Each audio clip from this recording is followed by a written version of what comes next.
ఇప్పుడు మనతో ఉన్నది ఉప్పల్ నరేష్ బోనాల.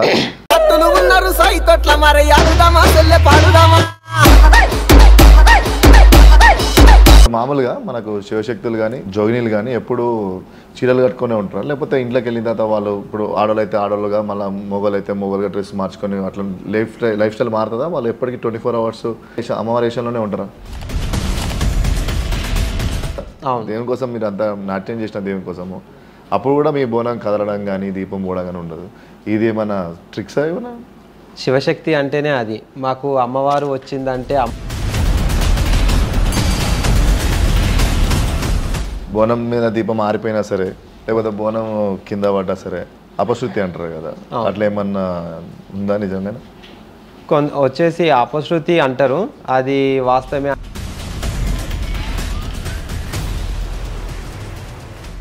ఇప్పుడు మనం ఏ వీడియోలు చూసినా కూడా మనం బోనంని కుండలో వేస్తే, మట్టి కుండలో వేస్తే మంచిది అంటున్నారు. కాకపోతే ఏంటంటే కొంతమంది శివశక్తులు కానీ జోగినీలు కానీ మన వెండి బిందెలో చేయడం కానీ ఇతడి బిందెలో కానీ చేస్తున్నారు కదా, అదెందుకు అట్లా చేస్తున్నారు? బంగారం బోనం అనేసి వెండి బోనం అనేసి అవేవి కోరుకోదు.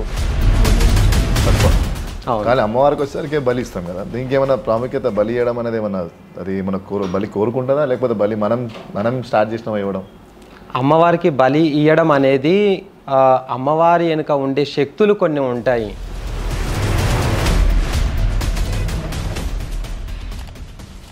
అంటే అమ్మవారు వచ్చినప్పుడు మీకు ఎట్లా తెలుస్తుంది, ఎట్లా గుర్తుపడతారు? అమ్మవారు వచ్చినప్పుడు అంటే ఆ అమ్మవారు ఇచ్చింది శక్తి మాకు అదే కదా. హాయ్ అండి, వెల్కమ్ టు ఆర్ తెలుగు. ఇప్పుడు మనతో ఉన్నది ఉప్పల్ నరేష్ బోనాల. నమస్కారం అండి. నమస్తే అన్న. ఎట్లున్నారండి, బాగున్నారా? ఓకే.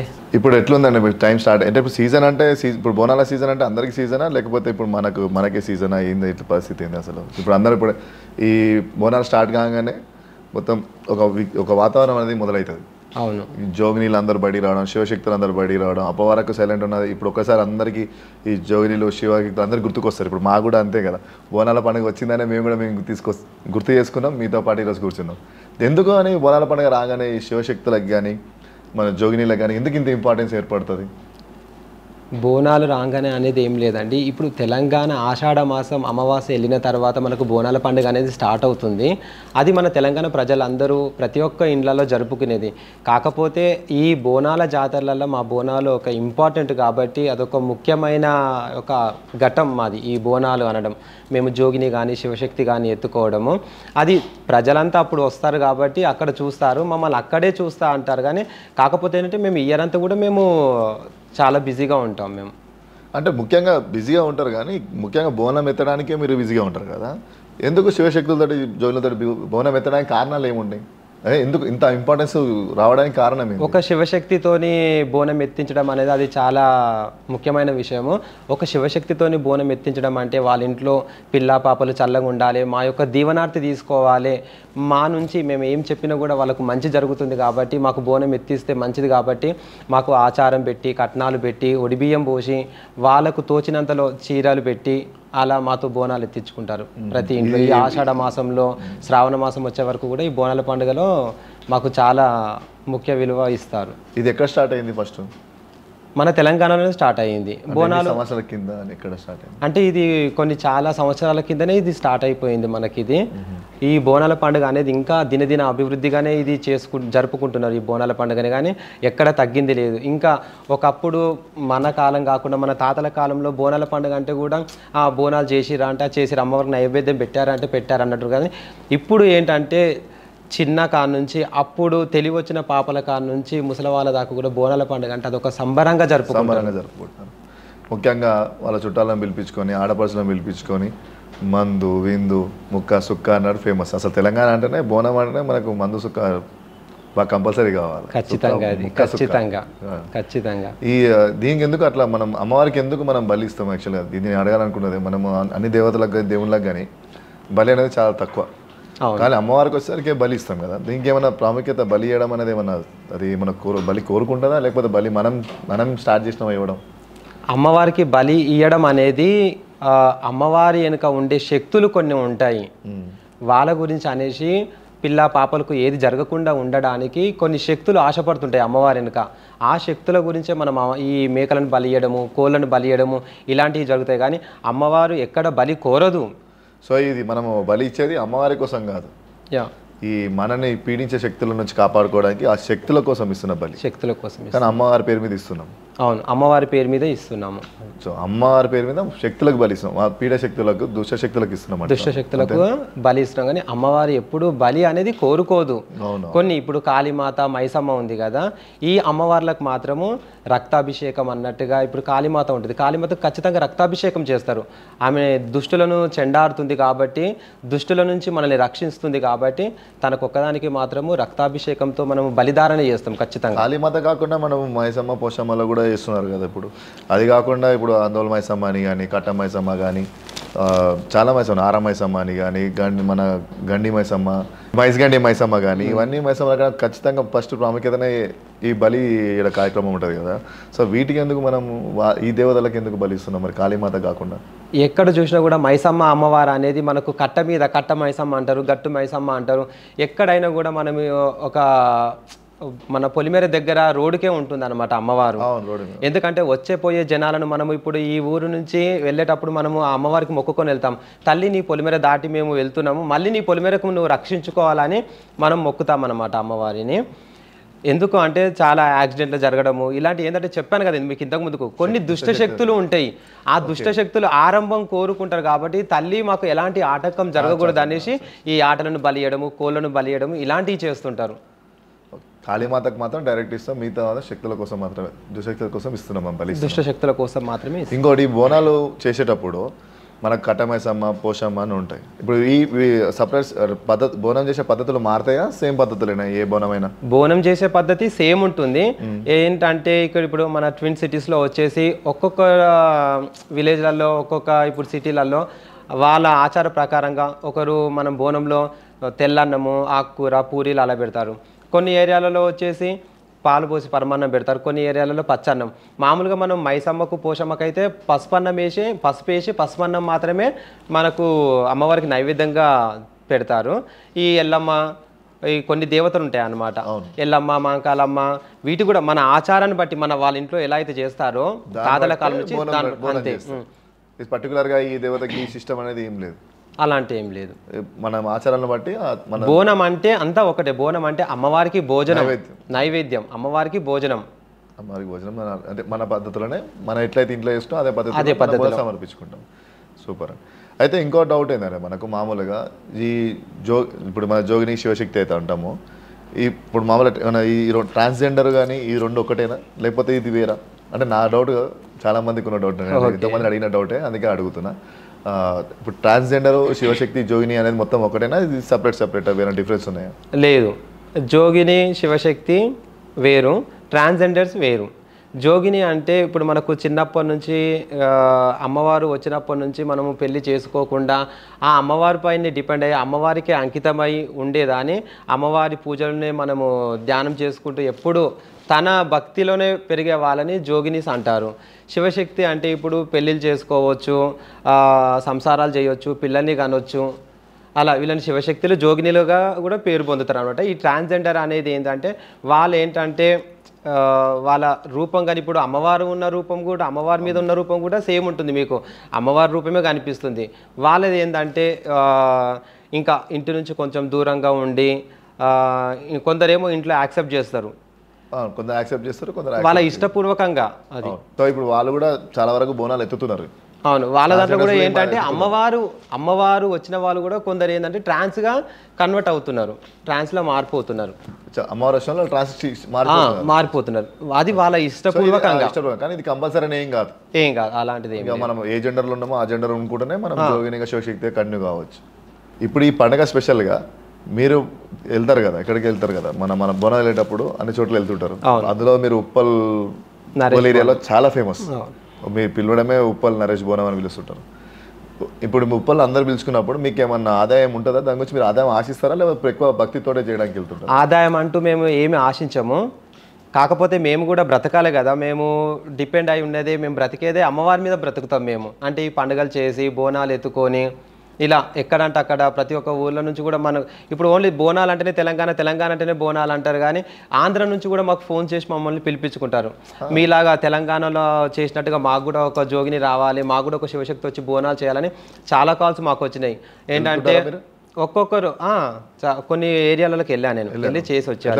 అక్కడ మన పద్ధతుల్లో కొత్త పద్ధతులు చాలా హ్యాపీగా ఫీల్ అవుతారు. అరే ఒక అమ్మవారు వచ్చింది, ఒక అక్క వచ్చింది, ఒక అమ్మ వచ్చింది, ఒక దేవత వచ్చినట్టుగా వాళ్ళు ఫీల్ అవుతుంటారు. చాలా చక్కగా ఉంటుంది వాళ్ళు రిసీవ్ చేసుకోవడం. ఈ బోనాలు అంటే మాకు పెట్టేది, ఇప్పుడు బోనానికి పిలిచారనుకోండి ఒక ఇంట్లోకి, వాళ్ళు ఒడిబియ్యం పోస్తారు, వాళ్ళకి తోచింది పట్టు చీరనా మామూలు చీరనా అది ఎంతనా కావచ్చు పెడతారు, వాళ్ళకి తోచిన కట్నం మాకు పెడతారు, అక్కడే మేము సంతోషిస్తాం. రంగం కార్యక్రమం ఉంటుంది కదా, ఈ రంగం కార్యక్రమంలో మీరు కూడా పార్టిసిపేట్ చేస్తారా? ఖచ్చితంగా. అంటే మీరు కూడా జ్యోతిషం చెప్తుంటారా అప్పుడు అమ్మవారు వచ్చినప్పుడు? అంటే ఈ రంగం ఎక్కడం అనేది ఒక్కొక్క గుడికి మెయిన్. మన సికింద్రాబాద్ ఉజ్జయిని మహంకాళి ఉంది కదా, అక్కడ భవిష్యవాణి చెప్తుంది స్వర్ణలత, అందరికీ తెలిసిందే అది. వాళ్ళ తరతరాల నుంచి, అంటే వాళ్ళ ఇంట్లో నుంచి, వాళ్ళు చదువుకున్న వాళ్ళ నుంచి, వాళ్ళ తరతరాల నుంచి వస్తుంది. అక్కడ తను చెప్తుంది. ఇంకా కొన్ని ఏరియాలలో ఉంటుంది అనమాట, కొందరు ఉంటారు. నేను ఇంతవరకు రంగం ఎక్కలేదు, కాకపోతే ఇంట్లో మాత్రం చెప్తాను అనమాట. అంటే ఇంట్లో అమ్మవారు వచ్చినప్పుడు మీరు భవిష్యవాణి చెప్తుంటారు? చెప్తాను. అంటే అమ్మవారు వచ్చినప్పుడు మీకు ఎట్లా తెలుస్తుంది, ఎట్లా గుర్తుపడతారు? అమ్మవారు వచ్చినప్పుడు అంటే ఆ అమ్మవారు ఇచ్చింది శక్తి మాకు అదే కదా, ఎలా గుర్తుపట్టడం అనేది కాదు. మాకు కొన్ని శక్తులు ఉంటాయి. మాకు అమ్మవారు, నాకు ఇప్పుడు నేను చిన్నగా ఉన్నప్పుడు 7 ఏళ్ల బాబు ఉన్నప్పుడే నా ఒంటి మీదకి అమ్మవారు వచ్చింది. అది మా తరతరాల నుంచి మా ఇంటి ఇలవేలుపు ఎల్లమ్మ తల్లి లక్ష్మీ నరసింహస్వామి మా అమ్మకుండే. మా అమ్మగారి దేవుడు ఏంటంటే తనకు మన ఏజీ అనేది పోతూ ఉంటే ఏమవుతుందంటే అమ్మవారి శక్తి అనేది తగ్గుతుంటుంది. అలా వాళ్ళు మనకు చిన్నప్పుడే శక్తి తగ్గుతుంటది. శక్తి అంటే వాళ్ళు ఇప్పుడు మనము ఇప్పుడున్న బలము మనకు పెద్దగా ఉండదు కదా, అది ఆ విధంగా శక్తి అనేది వాళ్ళకు తగ్గుతుంటది. కాబట్టి ఆ తరతరాలుగా వచ్చిన అమ్మవారి ఇప్పుడు మా అమ్మకు ఉన్న అమ్మవారి నాకు వచ్చింది. అది నాకు నిలుపుకున్నారు ఇష్టపూర్వకంగా. 7 సంవత్సరాల బాబప్పటి నుంచి నాకు నిలుపుకున్నారు. అంటే మనకు ఎట్లా తెలుస్తుంది అమ్మవారు వచ్చినప్పుడు అనేది? మనకి ఏమైనా దానికి సంకేతాలు ఉంటాయా, లేకపోతే పరిణామాలు ఏమైనా ఉంటాయా? పూజ చేసిన తర్వాత వస్తుందా, లేకపోతే మనం ధ్యానంలో ఉన్నప్పుడు ఎట్లా మీరు ఎట్లా? అప్పుడు మొదట్లో అమ్మవారు వచ్చినప్పుడు ఏంటంటే మనం ఏది పట్టించుకోకుండా, ఒక చదువు మీద శ్రద్ధ ఉండకుండా, ఏదైనా పని చెప్తే పిలవకుండా, మనం ఇంట్లో వాళ్ళు పిలిచినా కూడా ఒక పని మీద ధ్యాసలో ఉండమన్నమాట. ఎప్పుడు అరే బోనాలు చూడాలి, అమ్మవారు పూజలు చేసుకోవడము, ఇదే ఉంటుంది అనమాట. మనకి ఇదే ఉంటుంది. అమ్మవారు వచ్చినప్పుడు ఒక వైబ్రేషన్స్ వచ్చినట్టుగా మనకి ఇంకా ఏం తెలియదు, ఇంకా ఏం గుర్తుండదు, ఆటోమేటిక్గా ఇంకా షేకింగ్ వచ్చేస్తుంది. అది స్టార్టింగ్ అలా ఉంటుంది. అంటే మాకంటూ ఒక గురువులు ఉంటారనమాట, ఇలా ఉండాలి, ఇలా బ్రతకాలి, ఇలా చెయ్యాలి, ఇలా పూజలు చేసుకోవాలని. ఆ విధంగా శిష్యరికం కూడా ఉంటుంది. అంటే శిష్యరికం దేని గురించి? ఇప్పుడు ఆల్రెడీ మీకు అమ్మవారు పుట్టుకతోనే వచ్చినప్పుడు మనం ఒక ట్రైనింగ్ తీసుకోవాల్సిన అవసరం ఏముంది? ఓకే, అది ట్రైనింగ్ అని కాదు, ఒక గురువు అంటే శిక్షణనే కదా. గురువు అంటే శిక్షణ అంటే ఏ విధంగా శిక్షణ? అది గురువు అనేది ఒక ఉపదేశం ఇస్తారు మనకి, ఒక ఉపదేశ మంత్రం అనేది ఉంటుందన్నమాట. అంటే మనం అమ్మవారికి కొన్ని మంత్రాలు ఉంటాయి. ఆ విధంగా గురువు అనేది ఒక ఉపదేశ మంత్రం మనకి ఇస్తారు. గురువు చెప్పేది ఏంటంటే అక్కడ వచ్చేసి మీరు అన్నారు కదా ఇది ట్రైనింగ్ ఇవ్వడం అనేది, ఇక్కడ అమ్మవారి దాంట్లో ట్రైనింగ్ ఇవ్వడం అనేది ఏముండదు. అంటే వీళ్ళు ఉన్నారు, వీళ్ళతో ఇలా మాట్లాడాలి, ఇలా బ్రతకాలి, ఇలా నడుచుకోవాలి, వీళ్ళతో ఇలా ఉండాలి అనే ఒక మంచి మాట, మంచి బాట చూపించేదే గురువు. గురువు అంటే తల్లిదండ్రితో సమానం. అందరికీ మనం గురువు అంటే తల్లిదండ్రులు వేరు, గురువు అంటే విద్యనిచ్చేటోళ్ళు, శిక్షణ ఇచ్చేటోళ్ళు, నేర్పించేటోళ్ళనే గురువు అంటాం. శిక్షణ అంటే ఇక్కడ ఇలా ఊగాలి, ఇలా దేవుడు వస్తాడు, అట్లా ఏముండదు, అది తప్పు. అది శిగం వచ్చినప్పుడు కూడా దేవుడు వచ్చినట్టే కదా. శిగం అంటేనే దేవుడు, అమ్మవారు.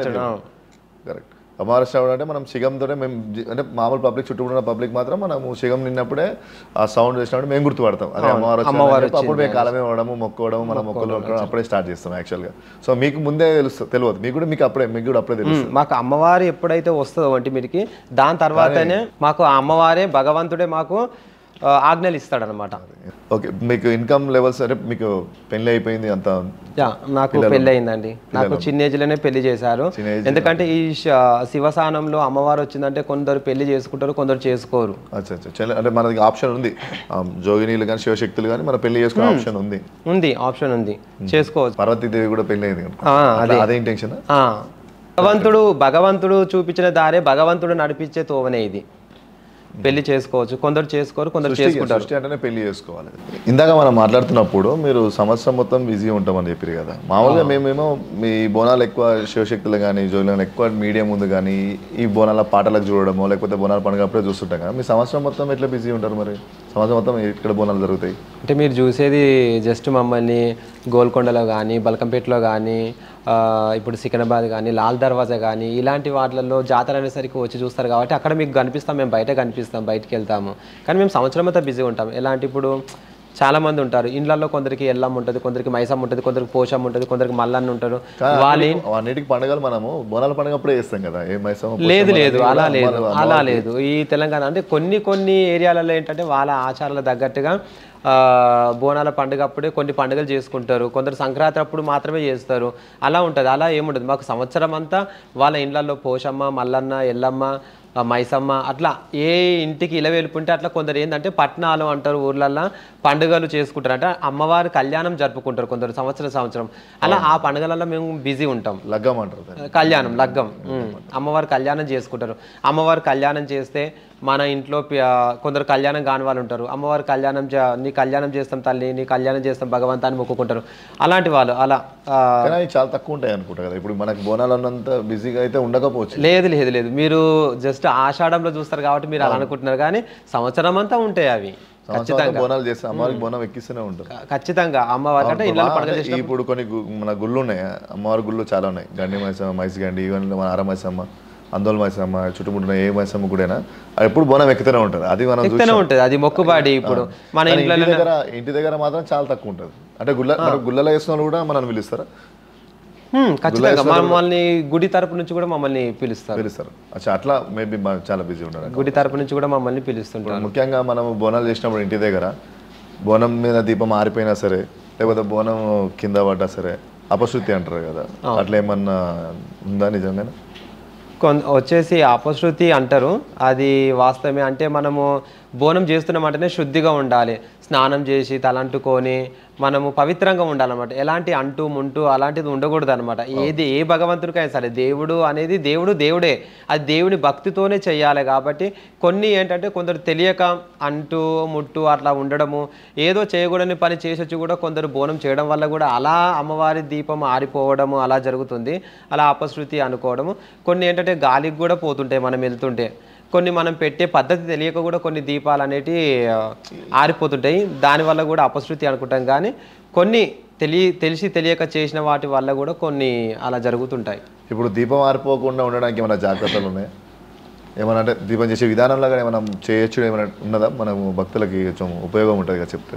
భక్తులకు ఉపయోగం ఉంటుంది అంటే దీపం పెట్టే విధానంలో అంటే మనం బోనం పైన అంటున్నారా? ఇంట్లో బోనం పైన మనము బోనం తీసుకొని బయటికి వెళ్తాం అమ్మవారికి. ఇప్పుడు మా శివశక్తులు ఉంటామండి, మేము బోనం చేస్తాము. మేము ఆ బోనం ఎత్తుకొని కొన్ని కిలోల బరువు ఉంటుంది ఆ బోనము. అవును, ఆ కిలోల బరువు ఎత్తుకొని మేము అక్కడ అమ్మవారు వచ్చినప్పుడు, అమ్మవారి పూనకం మీద ఉన్నప్పుడు డ్యాన్స్ చేయడము, అమ్మవారికి ఆటపాటలే కదా ఆనందము. ఆ ఆట పాట ఆడేటప్పుడు కూడా మా దీపం అనేది మీరు చూస్తుంటారు. అసలు ఏ ఒక్క శివశక్తి కానీ దీపం అనేది ఆరిపోవడం అలాంటిది జరగదు అసలు. మేము దీపం చేసే విధానం ఏంటంటే అది గండదీపం అని చేస్తాము. గండదీపం అని చేసి దాని ఒత్తులు కరెక్ట్గా మేము కంచులో ఏదైతే మట్టి కంచులు ఉంటాయో దాన్ని కరెక్ట్గా పెట్టి అది కదలకుండా దాని చుట్టుముట్టి ఇట్లా బియ్యం పోస్తాము. లోపల దీపం లోపల బియ్యం పోస్తాం. అలా ఆ దీపం అనేది కదలదనమాట. గాలి వచ్చినా కూడా ఆరిపోవడానికి అవకాశం ఉండదు. అలా మేము ఎందుకంటే అమ్మవారి మీద ఉంటాం కాబట్టి. అమ్మవారి దయ కూడా ఉండాలి, అమ్మవారి దయ కూడా ఉండాలి. ప్లస్ మీరు విధానం అడిగారు కాబట్టి మేము చెప్తున్నాం. గండదీపం పెడతాం కాబట్టి ఆ గండదీపం అనేది ఆరిపోదు. ఆ విధంగా ఆ దీపమే మాకు ముఖ్యం. ఇప్పుడు మేము అన్నారు కదా మట్టి పాత్రలో మేము గండదీపం తయారు చేస్తాం అన్నారు కదా, దీని అన్నప్పుడు నాకు ఒకటి గుర్తుకొచ్చింది. ఈ మధ్య ఇప్పుడు మనం ఏ వీడియోలు చూసినా కూడా మనం బోనాన్ని కుండలో చేస్తే, మట్టి కుండలో చేస్తే మంచిది అంటున్నారు. కాకపోతే ఏంటంటే కొంతమంది శివశక్తులు కానీ జోగినీలు కానీ మన వెండి బిందెలో చేయడం కానీ ఇతడి బిందెలో కానీ చేస్తున్నారు కదా, అదెందుకు అట్లా చేస్తున్నారు? ఇప్పుడు అంటే ఇప్పుడు ఇతడి బిందెలో చేయడము, వెండి బిందెలో చేయడం మంచిదా, మట్టి కుండలో చేయడం మంచిదా? అలా మంచిది ఇలా మంచిదా అని అదేం లేదు అన్న. వచ్చేసి ఏంటంటే ముఖ్యంగా బోనాలు అంటే ఇప్పుడు తెలంగాణ ఆషాఢ మాసం వచ్చిందంటే బోనాలు స్టార్ట్ అయినంటే మట్టికుండ దేవాలయం ఇళ్ళల్లో ఏంటంటే ఇప్పుడు బోనాల పండుగ వచ్చిందంటే బోనం చేస్తారు, ఇంకా మళ్ళీ బోనం చేయరు వాళ్ళ ఇళ్ళలో. ఏదైనా ఇంతకుముందు చెప్పాను కదా, కళ్యాణాలు ఉంటే పట్టణాలు చేసుకుంటే అప్పుడు గ్రామ దేవతలకు బోనాలు చేసిన తర్వాతనే ఇంట్లో కళ్యాణం చేసుకుంటారు. మేమేంటంటే మేము సంవత్సరం మొత్తం మేము బోనాలు చేస్తూనే ఉంటాము, ఒక గుడి తరపు నుంచో ఇంట్లో పండుగలు చేసుకొని పిలుస్తారు కాబట్టి మేమేంటంటే ఎప్పుడు ఆ కుండలు కొనలేము కదా, మనం కుండలు కొని పెట్టుకోలేము కాబట్టి మాకంటూ సపరేట్గా అమ్మవారి కోసం తీసిన కొన్ని రాగి బిందెలు, ఎవరి స్తోమత తగ్గట్టుగా అది రాగి బిందెలు, ఇత్తడి బిందెలు, వెండి బోనం, మనకు డబ్బు ఉన్న అయితే బంగారంతో కూడా బోనం చేసుకోవచ్చు. కానీ అమ్మవారు బంగారం బోనం అనేసి వెండి బోనం అనేసి అవేవి కోరుకోదు, మట్టి కుండలనే ఇంపార్టెంట్. కాకపోతే మేము ఎప్పుడు అదే అమ్మవారికి బోనాలు చేస్తుంటాం కాబట్టి మేమంటూ అమ్మవారికి సపరేట్గా ఇత్తడి బిందెలు రాగి బిందెలు తీసి సపరేట్గా పెట్టుకుంటాం అనమాట. ఈ ఇండ్లలో చేసే వాళ్ళు ఏంటంటే సంవత్సరానికి ఒక్కసారి చేస్తారు కాబట్టి వాళ్ళు మట్టి పాత్రలను తెచ్చి మాత్రమే చేస్తారు. అంటే ఇప్పుడు మీరు ఇక్కడ బోనం చేయడానికి వెళ్ళినప్పుడు మీ పాత్రలు మీరే తీసుకెళ్తారు? ఖచ్చితంగా. వాడరా? లేదు, అలా ఏమి ఉండదు. మమ్మల్ని పిలిపించుకొని ఇప్పుడు నరేష్ బోనంతో చేయించుకోవాలంటే నాకు బోనం సెట్ ఉంటుంది అమ్మవారిది. మా సెట్ మాకే ఉంటుంది. అంటే మనం వెళ్ళిన ప్రతి ఒక్క దగ్గర మనకు అనుకూలంగా దొరకవు కదా, అలా మా బోనం సెట్ ఏదైతే అమ్మవారికి చేస్తామో మాకు సపరేట్ ఉంటుంది, అదే తీసుకెళ్తాం ఎక్కడికి వెళ్ళినా. ఓకే. ఇంకోటి ఇప్పుడు మామూలుగా మనము చాలా వరకు ఏంటంటే ఇప్పుడు సిటీ బాగా డెవలప్ అయిపోయింది, విలేజ్ కూడా పెద్దగా విస్తరించిపోతున్నాయి కదా, ఇంటి నుంచి మనం బోనం తీసుకుపోవాలంటే కనీసం 1 కిలోమీటర్ 2 కిలోమీటర్ నడవాల్సి వస్తుంది. ఈ టైంలో వాళ్ళు బోనం మార్చుకోవచ్చా? బోనం మార్చుకోవచ్చు. అంటే ఇప్పుడు అక్క చెల్లెలు ఉంటారు, మనకు బోనాల పండుగ అనేసరికి ఇంటికి ఆడపడుచులు వస్తుంటారు, ఇంట్లో ఉన్న కోడళ్ళు ఉంటారు, ఒక అక్క చెల్ల ఒక ఇంట్లో 2 ఉంటారు, ఒక ఇంట్లో 3 ఉంటారు. వాళ్ళు ఏంటంటే మనం ఒక బోనం చేస్తే మనము ఇప్పుడు మీరు అడిగింది ఏంటంటే దూరం ఉంటే 1 కిలోమీటర్ ఉంటుంది, ఒక్కొక్క గుడి 2 కిలోమీటర్లు ఉంటుంది, ఇంకా ఎక్కువ కూడా ఉంటుంది చాలా. అలాంటప్పుడు వాళ్ళకు ఏంటంటే మేము ఎత్తుకున్నట్టు మేము ఎన్ని కిలోమీటర్లు కానీ ఎంత కొండ కానీ మేము ఇప్పుడు గోల్కొండ బోనాలు జరుగుతాయి మేము మార్చుకోలేము. వాళ్ళు ఏంటంటే వాళ్ళకు తెలియదు కదా, సంవత్సరానికి ఒక్కసారి ఎత్తుకుంటారు కాబట్టి వాళ్ళకు చైన్ వచ్చి సరిగా ఎత్తుకోలేని వాళ్ళకి ఏంటంటే కరెక్ట్గా ఎత్తుకోలేరు, వాళ్ళు కొద్దిగా ఇట్లా ఎత్తుకొని పట్టుకొని ఉంటారు గట్టిగా. అలా ఒకరి నుంచి ఒకరు మార్చుకోవచ్చు, తప్పేం లేదు అలా. కరెక్ట్, మీరు అన్నది కరెక్ట్. మీరు ఎంత దూరం తీసుకెళ్ళిన బోనము మీకు కింద పడదు, ప్లస్ దీపం మారదు, అది శక్తి లేకపోతే మన ట్రిక్స్ అవి. మాకు అమ్మవారి చేసినా కూడా దేవుని కోసం మీరు అంత నాట్యం చేసిన దేవుని కోసము అప్పుడు కూడా మీ బోనం కదలడం కానీ దీపం పోవడం కానీ ఉండదు, ఇది ఏమన్నా ట్రిక్స్ ఏమన్నా? శివశక్తి అంటేనే అది. మాకు అమ్మవారు వచ్చిందంటే అమ్మవారు మాకు ఇచ్చే శక్తి అది కాబట్టి అమ్మవారు మాకు కొన్ని శక్తులు ఇస్తుంది, ఆ శక్తులు మాకుంటే ఎందుకు ఆ శక్తులు మాకుంటే మీకుండే అని కూడా అడగవచ్చు నార్మల్ పర్సన్స్కి.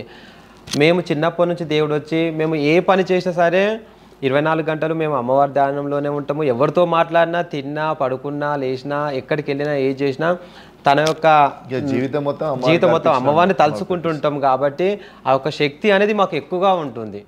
కరెక్ట్. ఇప్పుడు మామూలుగా మనకు ప్రతి ఊర్లో ఎల్లమ్మ, మైసమ్మ, ఇంకా రకరకాల దేవతల పేర్లు, బాలమ్మ, రకరకాల దేవతల పేర్లు పిలుస్తారు కదా, వీళ్ళందరూ ఒకటే అంటే మన ఒక శక్తిగా భావించవచ్చా, లేకపోతే ఎవరి కాళ్ళకి ఏమైనా డిఫరెన్స్లు ఉన్నాయా?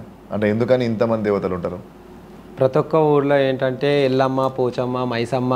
అంటే మైసమ్మ అంటే ఇప్పుడు మనకు రోడ్లో వెళ్తుంటే రోడ్డు పక్కనే ఉంటుంది, కట్టకు ఉంటుంది, కట్ట మైసమ్మ అంటారు, గుట్ట ఉంటే గట్టు మైసమ్మ అంటారు. ప్రతి ఒక్క ఊర్లో పోచమ్మ, ఎల్లమ్మ, మైసమ్మ కంపల్సరీగా ఉంటారు అనమాట. ఈ దేవతలంతా ఆదిశక్తి నుంచి ఉద్భవించిన వాళ్ళు కాబట్టి గ్రామ దేవతలు, అమ్మవారు అక్క చెల్లెల లాగా వీళ్ళంతా అక్క చెల్లెలు. లేకపోతే మనం సృష్టించింది కాదు, అక్క చెల్లెలు. ఎల్లమ్మ, మైసమ్మ, మారమ్మ, పోషమ్మ వీళ్ళంతా అక్క చెల్లెలు. ఎంతమంది అక్క చెల్లెలు ఉన్నారు? 7 అక్క చెల్లెలు. 7 మంది మొత్తం అక్క చెల్లెలు. ఇంకొకటి ఏంటంటే ఇప్పుడు మేము గుడికి వస్తాం కదా, గుడికి పోయినప్పుడు మనకు బాపనైనా పంతులు ఎవరైతే ఉంటారో మనకు మీడియం ఉంటాడు దేవునికి మధ్యలో పూజ చేయడానికి. సేమ్ అదేవిధంగా మనం ఇప్పుడు మనల్ని పాటిస్తుంది ఏంటంటే ఈ మధ్య ఎక్కువగా ఈ శివశక్తులను కూడా అదేవిధంగా మీడియంగా తీసుకొని దేవునికి మనం బోనం అర్పించడం జరుగుతుంది. అంతే, ఇప్పుడు మెయిన్ అదే జరుగుతుంది కదా.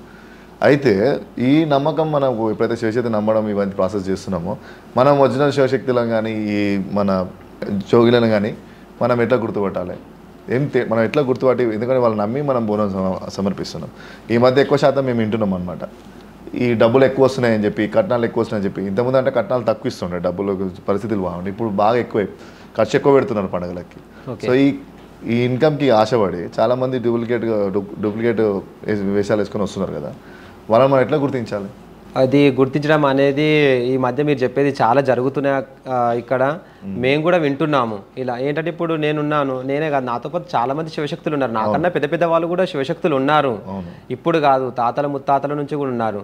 అప్పుడు శివశక్తులు వేరు, ఇప్పుడు శివశక్తులు వేరు. ఒకప్పుడు తాతల ముత్తాతల కాలంలో శివశక్తులు అనేవాళ్ళు చాలా తక్కువ. అసలు ఈ శివశక్తులు అనేది, శివమూగేది చాలా తక్కువగా ఉండే. ఇప్పుడు ఏంటంటే చాలా మంది అవుతున్నారు. ఒక ఊర్లో ఒక 10 మంది 20 మంది శివశక్తులు అవుతున్నారు. అంటే ఇలా అంతమందికి ఒక ఊర్లో ఒక 10 మందికి 20 మందికి దేవత అమ్మవారు వచ్చేంత జరుగుతుందంటారు, అంత భక్తులకు ఉందంటారు. ఖచ్చితంగా ఇప్పుడు ఒక ఊర్లో 10 మందికి వస్తుందంటే ఒక ఊర్లో 100 ఇండ్లు ఉంటాయి. 100 ఇండ్లు ఉన్న వాళ్ళకి ఖచ్చితంగా 100 ఇంట్లో 100 దేవుళ్ళని వాళ్ళు పెట్టుకొని వాళ్ళు కొలుచుకుంటారు కదా. కొలుచుకుంటారు, కానీ దేవత అందరికీ కరుణిస్తా అంటారు, అమ్మవారు ఇంతమందికి కరుణిస్తారు. ఇట్లా మనం డూప్లికేట్లు ఎవరు లేరంటారా? డూప్లికేట్లు అంటే మీరు చెప్పిన దాని ప్రకారం ఉన్నారు, డూప్లికేట్ ఉన్నారు. మరి ఎట్లా గుర్తుపడాలి వీళ్ళని మనం? చెప్తున్నాను కదా, మాకు చిన్నప్పటి నుంచి అమ్మవారు మా వరకని కాదు, కొందరికి ఏంటంటే చిన్నప్పటి నుంచే 7 సంవత్సరాలు ఉన్నప్పటి నుంచే అమ్మవారు ఒంటిపైకి వచ్చి వాళ్ళు అదే ధ్యానంలో ఉండి అదే ధ్యాసలో ఉండి ఆటోమేటిక్గా మీకు జనాలకు ఇప్పుడు చూసే జనాలకు ఇప్పుడు వెనకట లెక్క లేదు. ఇప్పుడు సోషల్ మీడియా ఉంది, ప్రతి ఒక్క దగ్గర యూట్యూబ్ ఛానల్ తీస్తున్నారు, ఛానల్స్ వస్తున్నాయి. చరిత్ర చూడాలి, వాళ్ళ చరిత్ర చూడాలి, ఎక్కడి నుంచి వచ్చారు ఏంటి అనేది. మనం ఈ వచ్చే జనాలు కూడా మీరు చెప్పారు, ఇప్పుడు మనం ఒకరిని నమ్మి మనం పిలుస్తాము, వాళ్ళు మోసాలు చేస్తున్నారు. అప్పుడు ఇచ్చే డబ్బులు తక్కువ, ఎంత ఇచ్చినా తీసుకున్నారు. ఇప్పుడు డబ్బులు ఎక్కువ ఖర్చు పెట్టి బోనాలు చేస్తున్నారు, ఎక్కువ ఖర్చు పెట్టి పండుగలు చేస్తున్నారు.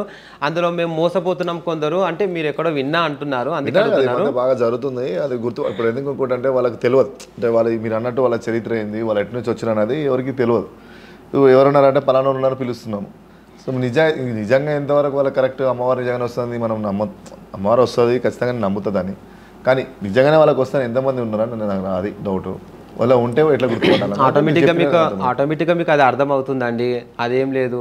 ఇప్పుడు శివశక్తి, ఒరిజినల్ శివశక్తి, డూప్లికేట్ శివశక్తి అంటే మీరు చెప్పినట్టుగా గుర్తుపట్టడం ఏం లేదు. ఇప్పుడు నరేష్ బోనం తయారయ్యింది, ఇట్లా నరేష్ బోనం అమ్మవారి లాగా ఉన్నాడు, నరేష్ బోనం ఇట్లా ఆడుతున్నాడు, నరేష్ బోనంకి దేవుడు వస్తున్నాడు, ఇదే విధంగా మనం చేస్తే మనకేం డబ్బులు వస్తాయో అన్నట్టుగా కొందరు చాలా మంది చేస్తున్నారు. అట్లా మా ఒరిజినల్ శివశక్తులు ఒరిజినల్ డూప్లికేట్ అంటే కాదు. మీరు చెప్పారు ఇప్పుడు మోసాలు చేస్తున్నారని. మా శివశక్తులు ఏంటంటే ఎక్కడ వెళ్ళినా కూడా ఒక పద్ధతి, కట్టు బొట్టు, ఆ ఆడే ఆట కానీ, ఆ బోనం విధానం కానీ, మాట్లాడే తీరు కానీ, ఇవన్నీ మనకు ఆటోమేటిక్గా జనాలకు అర్థమైపోతుంటుంది. వాళ్ళ చరిత్ర ఏందనేది మీరు తెలుసుకోవాలి, ఎక్కడి నుంచి వచ్చారు ఏంటి అనేది మీరు కూడా తెలుసుకొని అడుగు ముందుకు వేయాలి. ఇలాంటివి కూడా వాళ్ళతో మనం పిలిపించుకున్నప్పుడే మనం వాళ్ళ జాగ్రత్తలు తీసుకోవాలి. ఎక్కడి నుంచి వచ్చారు ఇలా చరిత్ర చూసుకుంటే మనం బయట జాగ్రత్త పడవచ్చు. గుడ్డిగా మీరు కూడా ఏది నమ్మకూడదు. ఇప్పుడు మామూలుగా మనము ఊర్లలో కానీ పల్లెటూర్లలో ఎక్కువ శాతం చూస్తాం ఏంటంటే ఈ దేవుడు వచ్చినని చెప్పి అమ్మవారు వచ్చిరని చెప్పేసి ఇళ్ళల్లో పీట మీద కూర్చొని జ్యోతిషం చెప్తుంటారు, బహుశా అని చెప్తుంటారు. మీరు కూడా బహుశా అని చెప్తారా ఇంట్లో? నేను కూడా చెప్తానండి. పీట కూర్చోవడం జరుగుతుంది. ఆదివారం మంగళవారం పీట కూర్చోవడం జరుగుతుంది. ఆదివారం మంగళవారం అంటే మేము వస్తే మాకు జ్యోతిషం చెప్తారా, లేకపోతే ఇప్పుడు చెప్పగలుగుతారా మాకు జ్యోతిషం, లేకపోతే మేము ఆ రోజే రావాలా?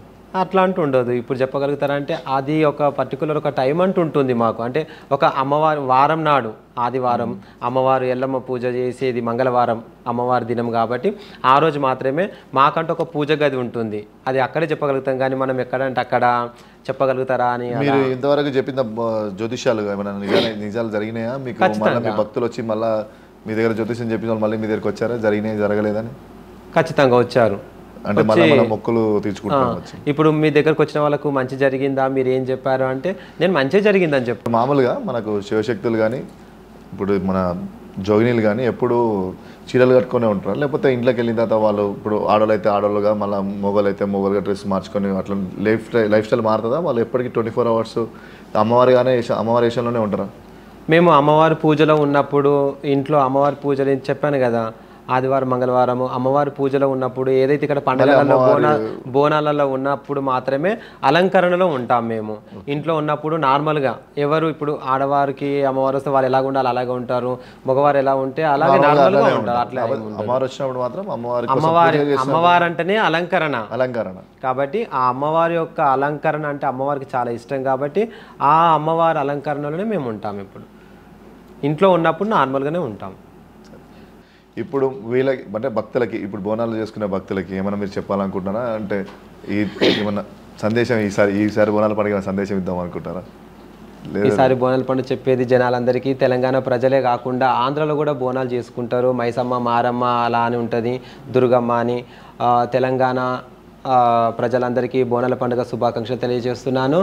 ఇంకొకటి ఈ యొక్క తెలంగాణ బోనాల పండుగ అంటే తెలంగాణ అంటే బోనాలు, బోనాలు అంటేనే తెలంగాణ కాబట్టి ఈ యొక్క సాంప్రదాయాన్ని ఎవరు కూడా కించపరచుకునేటట్టు చేసుకోవద్దు. ఎవరు కూడా ఈ యొక్క సాంప్రదాయాన్ని మర్చిపోకూడదు. ఆడపడుచులు కానీ అన్నదమ్ములు కానీ చాలా చక్కగా జరుపుకోవాలి. అమ్మవారి మీద భక్తి శ్రద్ధలతో ఉండి ఈ యొక్క జోగిని కానీ శివశక్తులకు కానీ ఒక రెస్పెక్ట్ ఇచ్చి ఎక్కడ కానీ ఒక గొడవలు చేసుకోవడము, ఒక అల్లర్లు చేసుకోవడము, ఒకరిని కించపరచడము ఇలాంటివి చేయకుండా ఉంటే సంతోషం. మీరు పిలవగానే మాకు అవకాశం ఇచ్చినందుకు చాలా కృతజ్ఞతలు. మళ్ళీ ఇంకో వీడియోతో కలుసుకుందాం. మీ ఆర్ తెలుగు అందరికీ మరోసారి నమస్తే అండి. బోనాల శుభాకాంక్షలు. నమస్తే.